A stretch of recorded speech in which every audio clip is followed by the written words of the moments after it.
Itanong ko ulit ako sa inyo, tingin niyo po hanggang saan ang pagmamahal ikaw na lang ang gumagawa at nagpo-provide ng lahat-lahat? Ako po si Ursa at welcome back po sa The Ursa Diary. Sa nakaraang episode po natin, napagkwentuhan natin ang tungkol sa um, nakakapagod maging matatag palagi. Ngayon naman po, pagkwentuhan natin ang tanong na hanggang saan ang pagmamahal kapag pakiramdam mo ikaw na lang ang gumagawa at nagbibigay lahat. Alam niyo, madalas nating marinig na ang relasyon ay teamwork. Paano kung dumating yung panahon na naramdaman mo ikaw na lang ang bumubuhay sa relasyon na meron kayo?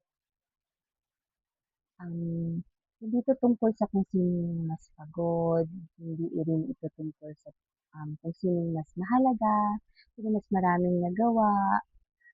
Dahil naniniwala po ako, mahirap maging breadwinner. At the same time, mahirap din namang maging stay-at-home parent. Parehong may sakripisyo, parehong may pagod, pero may isang bagay na mas mahalaga kaysa sa pagod. Yun pong pagtutulungan. Isipin natin ito. Kung ikaw ang nagtatrabaho, ikaw ang nagbabayad ng mga bills, ikaw ang bumibili ng pagkain, ikaw ang nag-aasikaso ng mga bayarin mula sa maliliit hanggang sa pinakamalaki. Tapos pag uwi mo, may gagawin ka pa rin sa bahay. At ginagawa mo yon hindi dahil obligado ka, kundi dahil pamilya kayo, kusang loob mo siyang gagawin.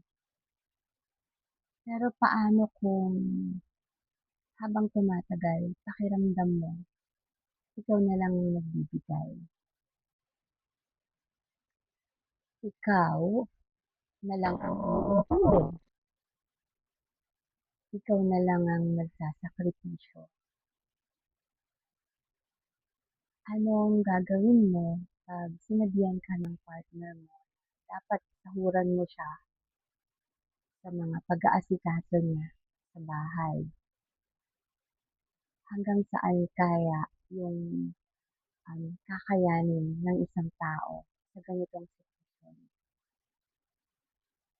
Alam mo, hindi naman kailangan laging hati o 50-50 ang ambag eh. May mga instances sa pagsasama na totally walang hati ang kapareha nila. Pero kinakaya.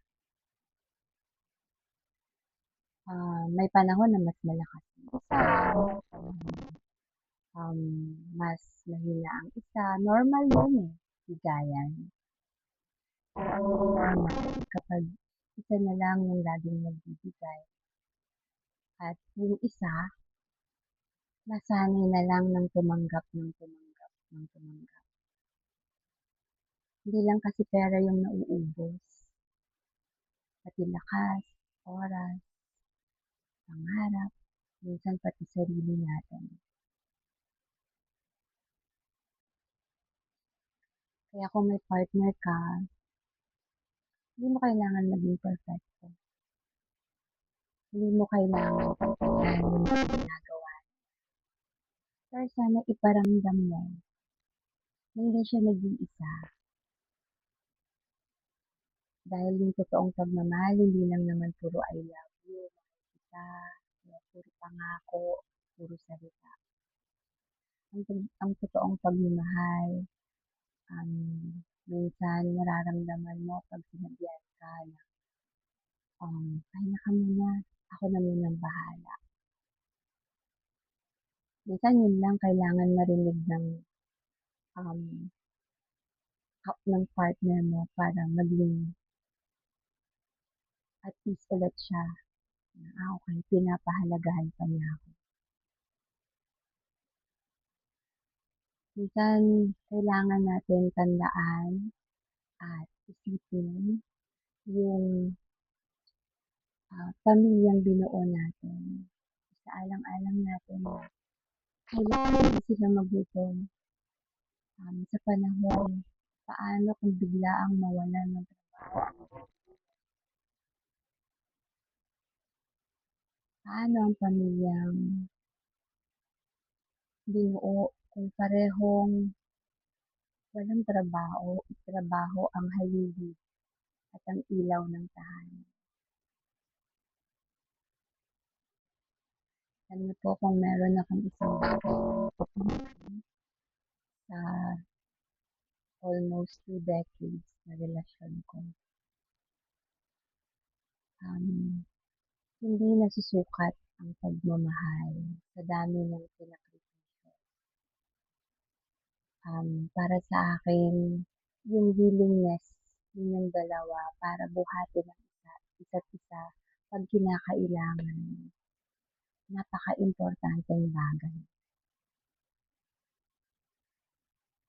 Isa rin pong, um, gusto kong ibahagi sa inyo, para sa akin napakaimportante ng pakiramdam na ibinigay mo ang lahat habang nandoon ka sa relasyon na iyon.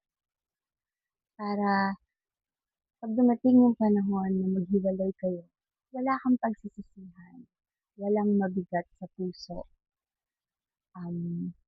Para sa akin, napakagaang ng pakiramdam kapag alam mo sa sarili mo, ginawa mo ang lahat-lahat para sa relasyon na nagkaroon ka noon. Um, at sa ngayon, hanggang dito muna po. Kita-kita tayo sa susunod ulit na episode. Ito ang The Ursa Diaries. Tandaan mo, every ending is the beginning of a new chapter. God bless.